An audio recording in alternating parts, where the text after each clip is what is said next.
Hello and welcome to Project Ozone 3 Mythic Mode, Episode 9. We've got a lot to go into, so let's go into it right away. I'm going to use this little handy feeder thing, and we're going to start with the 10-10-10s. So what that means is, we can actually break that sign. Up we go. And I've used a seed analyzer from AgriCraft. I'm trying to improve these seeds to get them to see where it says growth, gain, and strength. I'm trying to get them to be perfect seeds of 10-10-10, so they'll grow faster, they'll yield more from the gain, and the way I've done that is I've planted one here and let it go all the way down, and it mutates until it gets better and better and better, and hopefully a 10-10-10. I've done that in one cycle with these nature seeds already, and you can see how those are better. Same with this one. Same with this one, but it's really going slow. Oh, well, there's a reason it's growing slow. Ooh, this one just popped in. See how it pops the top stick off, and then it goes on down. So it's growing slower because it's a 1-1-1. This one's growing a little faster because it's that. And away we go. Over here, I noticed that I'm going to need a lot of seeds of these kind of seeds for a few things, but let's find out right here. This kind of grass I wanted. The recipe for that is 4 seeds with some dirt in the middle. Well, I need a lot of this stuff because I wanted to go like this. The usage on it, if you filter it through string, we've got a string mesh over there, you get all these different trees, and you get these bushes.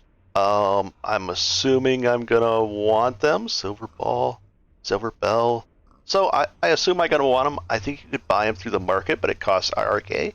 So I just wanted to do that and get these going. And I need this to feed animals and all that kind of stuff. So in this case, instead of only going down this far, like here, I've got it set up where it's going to go all the way to the end and hopefully mutate in one long shot to be a 10-10-10. So, no worries. Let's go back down our sign section. Down we go. Ender lava. Okay, let's take a look at that and what it means. What it means is this. Ender chests move items. Ender chests, or Ender, take a look at the Ender tank. Ender tank. Right here. The recipe for those. Some of these, some of those, we know how to make those with our, not our compactor. Oh yeah, our compactor. So we can do that. Obsidian, easy stuff. I have an obsidian maker, cauldrons regular, but you noticed it needed ender pearls, and I need a lot of ender pearls. And if you haven't done this yet, the next thing that I'm going to explain, do that as soon as possible because you're going to need a lot of ender pearls for different things. We're working on the lava and the lava system.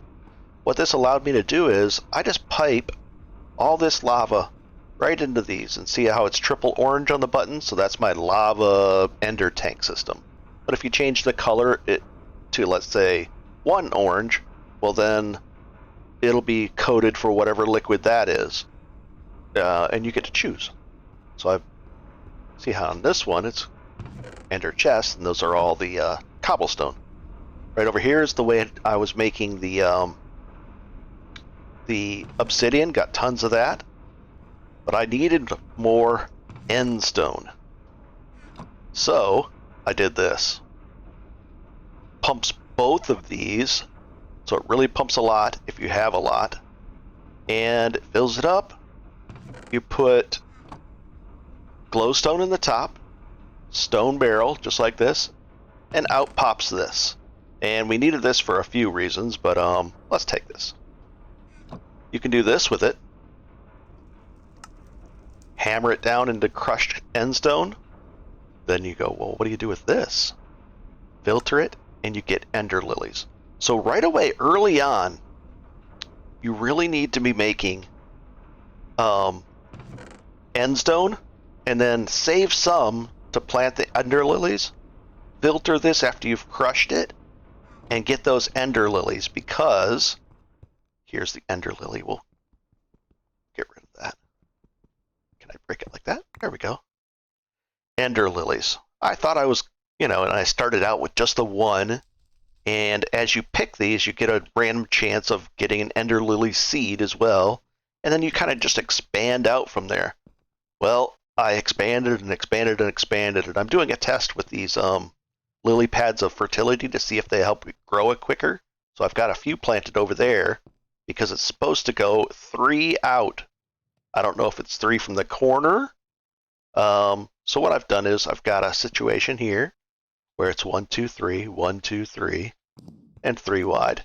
And I plan on filling all this up, and I probably won't go bigger than that, but it's tempting to go back bigger because you do need a lot of these. Oh, what is this? That's not good. Let's pick this and put it in its right spot. I must have accidentally picked it up and thought it was one of these regular lily pads, which would allow you to walk on them. So we'll pick up a regular lily pad too. You see, popping and picking at me.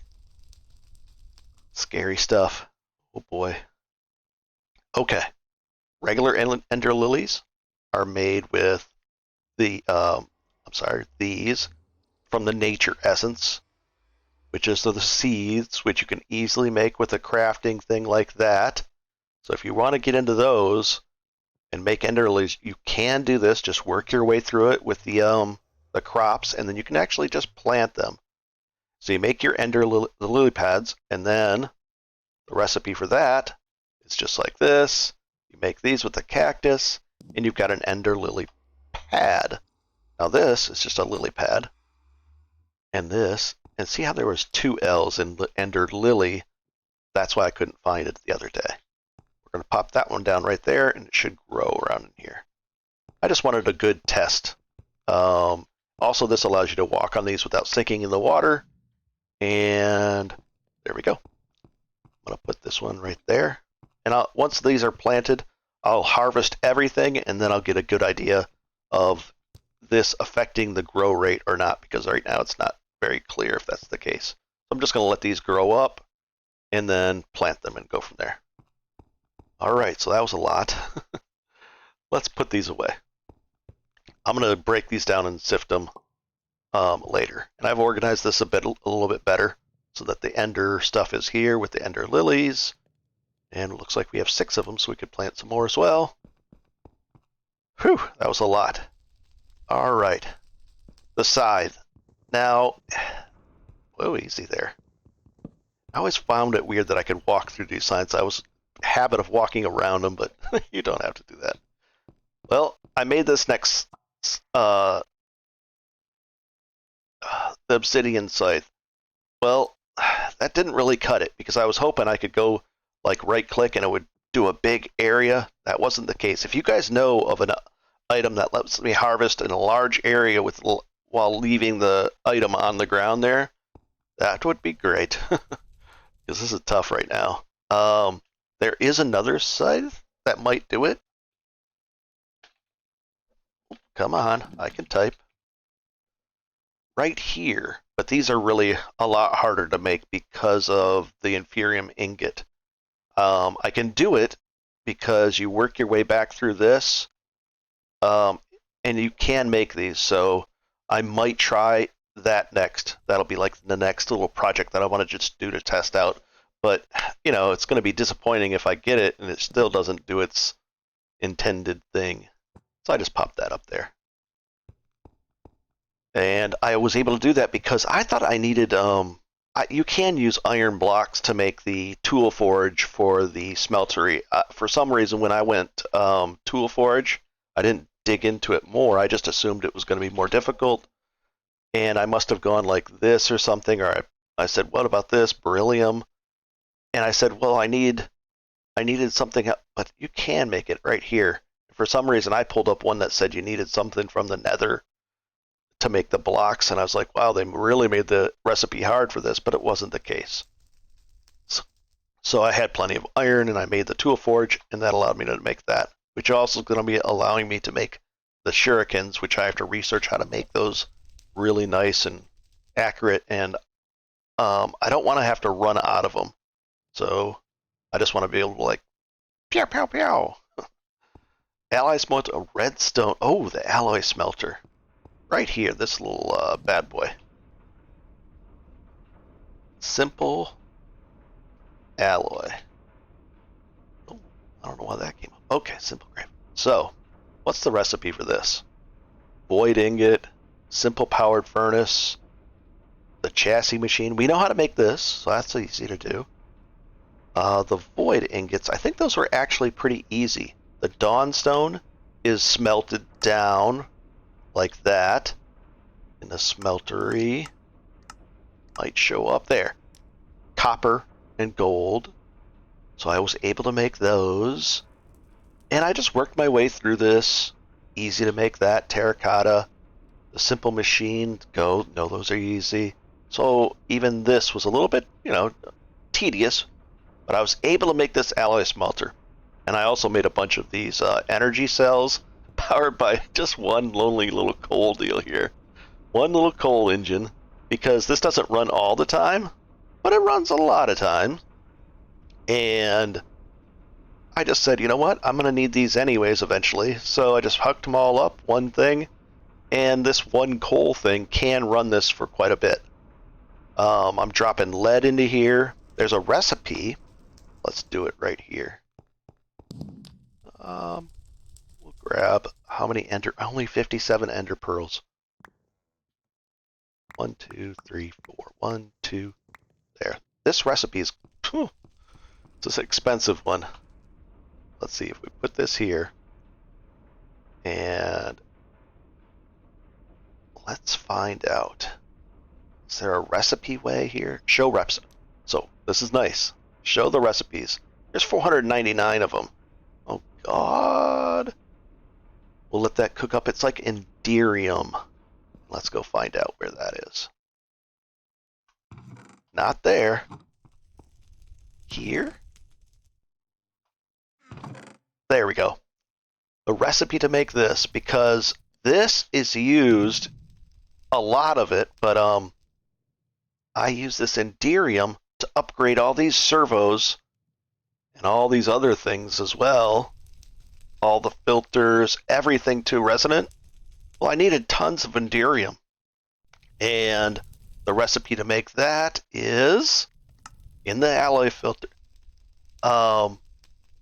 Enderium base and sand. So how do you make these? And sure enough, ender pearls, plenty of platinum, plenty of lead, and it just churns through these things. And that's why I said, I need a lot more ender pearls. Even with a mob farm, you need so many ender pearls. So I said, you know what? I really want to take care of my ender pearl needs, and there we go. And it does seem to be working. There is some information on the internet that says the fertility, Lily Pad of Fertility does work on these, but I'm just trying to confirm it. If it doesn't, then I'll take this out or just turn it into a path or something like that so I can walk through here or whatever. I'll figure it out. All right. Alloy smelter. I think that, and you can see there's so many recipes. You're going to need this for a lot of things, to the point where I'll probably be putting 2 of these here. Maybe, I don't want to turn this into an alloy smelter. I might make a room for the alloy smelter. Who knows? Okay. Alloy smelter. Oh, redstone. Oh, the redstone alloy ingot. Redstone alloy ingot. Now, we know how to make the red alloy ingot, and that's not to be confused. That one is with that. That's not to be confused with this, and it did throw me off a little bit at first. This one's tricky. Let's see. Alloy smelter. Graphite, and you can make the graphite just by melting down, I think, coal. Let's see. Not that one. It's really important. Yeah, just charcoal in the alloy smelter will get you these graphite bars. So I'll probably want to do some charcoal in here next, just to get some. You can also do it, maybe the charcoal, maybe in the smelter, I don't know. I'll have to figure out how to do that and get some nice cheap graphite bars. But that's how you need these for a lot of things too. So sure enough, 11 different things, and then all kinds of weird stuff. Mob crushers, latex processing unit, which was over there. I don't know if I explained that last time. If not, here it is running off of this with a block placer and tree fluid extractor. The block placers face this way and sends that out into here.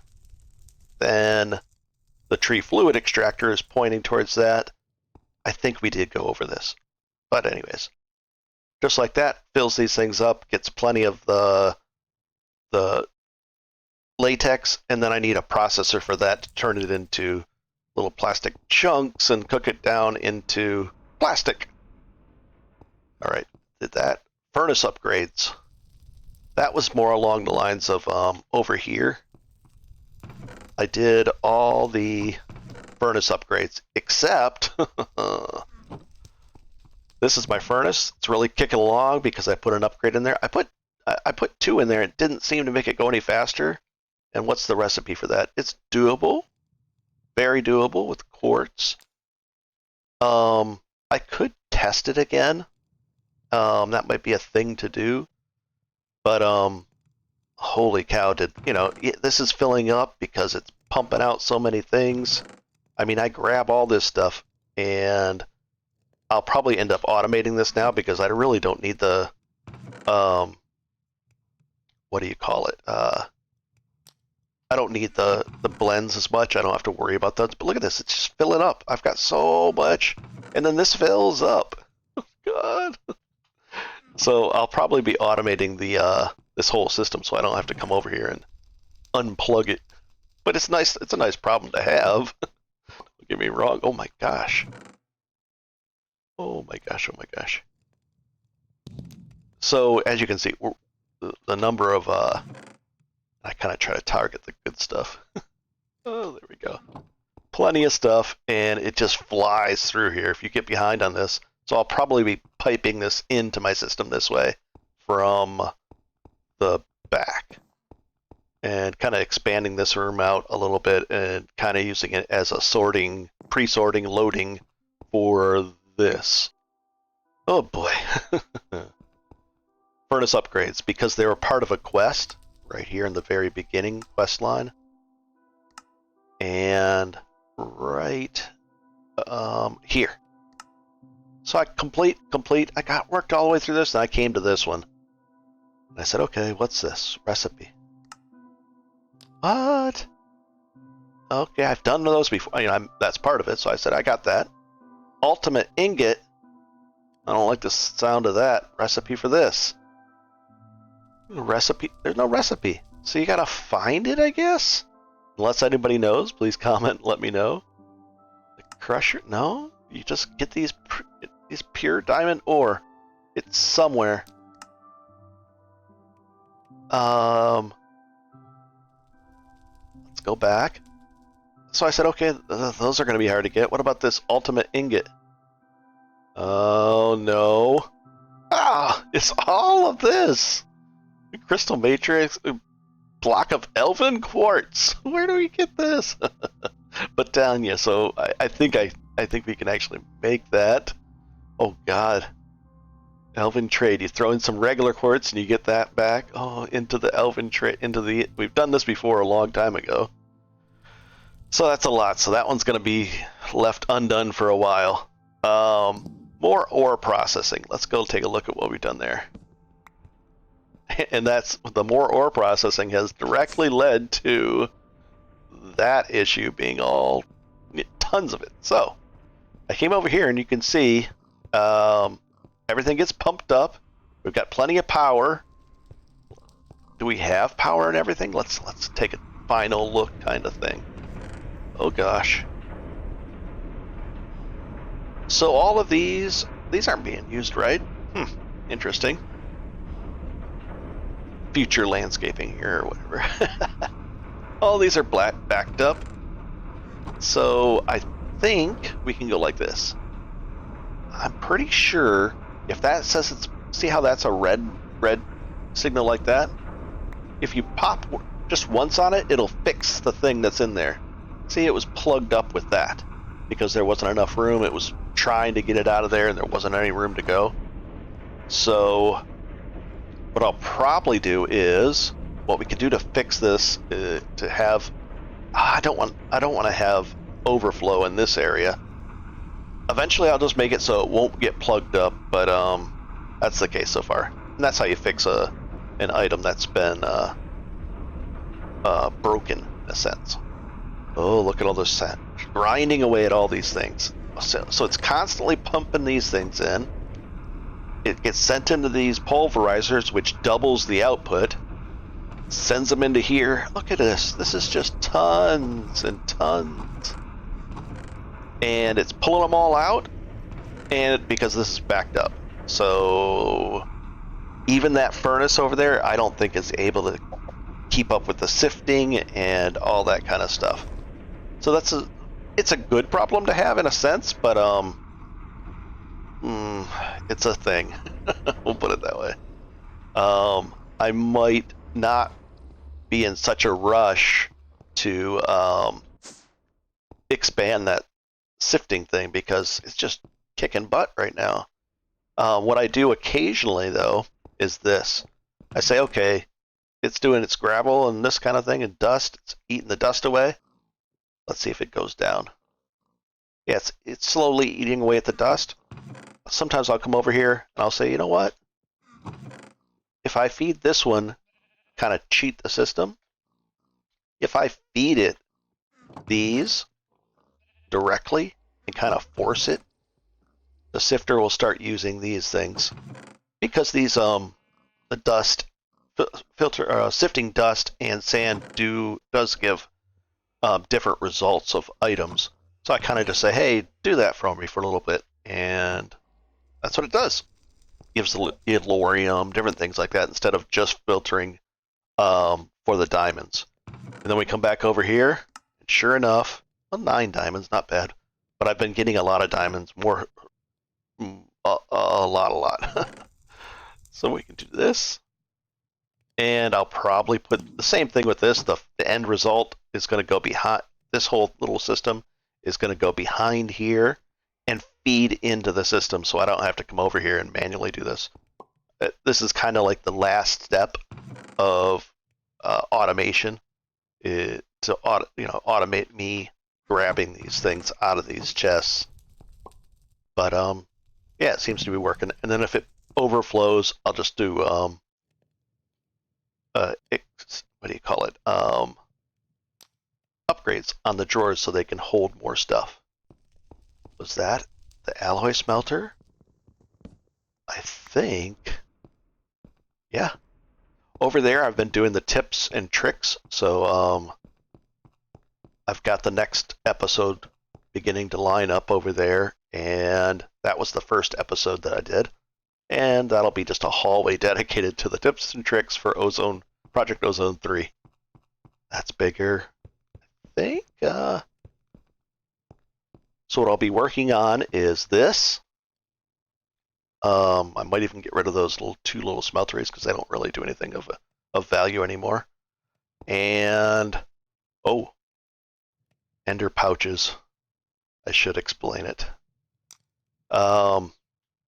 Recipe, easy to make, important to make. While it was nice having these things all up here, it's really nice to have an ender pouch. And it's tied to this. This is a basic. I usually leave this white one as basic. And the ender pouch, and I make a few of these. I made like 3 or 4 of them. Let's find out where I put them. There we go. There's one extra. If I die, I have access to these, but these are not technically on me. The ender pouch, if I were going lava and die or something, I have access to this. So it's like having access to my, this one was all my utility stuff and all these. It's like having access to all these different things that you use quite often. So what I do is, it's kind of like a tool belt thing, it's worth sacrificing the one slot on your hotbar down here. And I have all the little different things that I use quite often, or, you know, popping around. I got plenty of these. We can even upgrade this by going like this. And we'll just upgrade these. Recipe. Oh, I need gold. And just like this. So what I do is I go recipe, move all those in there. I just turned all those into, and by just double right clicking, it puts it back. Open this up, put those in there. Now I've got tons of those. I probably could have done, you know, all of that. But that's how I keep everything organized. And then I have access to the upgrades. I have access to these things. I made a bunch more of these because I knew I was going to need more upgrades. And I'll probably turn these into gold just to have them there and get rid of this spot and move everything over. But you do that so you have access to the things you use quite often. And if you die, if I fell off the cliff, it wouldn't matter. I could just come back over here, pick up another, where did I put it? Right here, and I'd be set and ready. Pretty easy stuff. Nice to do it that way. Probably make another ender furnace and probably turn it whole. The ender furnace issue, endist furnace, like even with this, I'm going to have to automate and make a whole section for it, make a whole section for that, and just get rid of this whole picking up stuff and putting it over there and all that kind of stuff. If I want a special blend, what I'll do is I'll just put a pulverizer or two off the system and not part of it, and just say, hey, if I need stuff broken down, go ahead and break that down, or whatever the case may be. Or just grab a bunch of these and maybe even just put them into a system like this, maybe on this wall even where it's opened up, and just have the powders available to be blended if I want, and go with that way. So let's say pulverized. These are all pulverized, right? So if I did something like this, pulverized.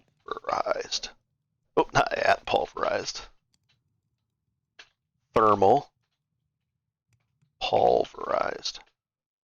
Just make a little system where I have all these set up, kind of like maybe this even. I don't want to extend this thing up and further out of reach though. So just do a system right over here of the pulverized things, and that's it. Maybe even I could do something like that, so that it could show the number. Maybe like a set of item barrels right here. How many was it? 1, 2, 3, 6, 9, 10, 11, 12, 13, 14 of them. Although I doubt it. There's probably other crushed things that you would need, so I don't want to fill up a wall with those. Whereas this would only take like maybe 6 of them. So I think that's the way to go. So that'll be something I'll do, and then I'll have a room dedicated to this so that this system doesn't get plugged up. Oh, it's getting freed up. Let's do it. It's getting faster. Beautiful. I think I just kind of ignored this system for a while. That's what it was. Oh, it's so beautiful. And can I fill up more? Yeah, but you don't want to take too many if you don't have a spot to put it in, then you're kind of stuck with it. I learned that the hard way and had to upgrade those things too. We'll do it like that for a second. So that's the future work that I have for myself, and it's pretty neat. I think we're in good shape, and we can wrap it up. Amazing. Holy cow. Oh, we'll take a quick look. 1, 2. The mob farm is back doing its thing because I'll explain this and why and what's going on in the next episode. Oh boy. Oh boy. But it's a much more robust system, and it's working better. I'm just trying to get it to work perfectly. Have a good one and enjoy. Oh boy. This is a lot of work, but it's fun.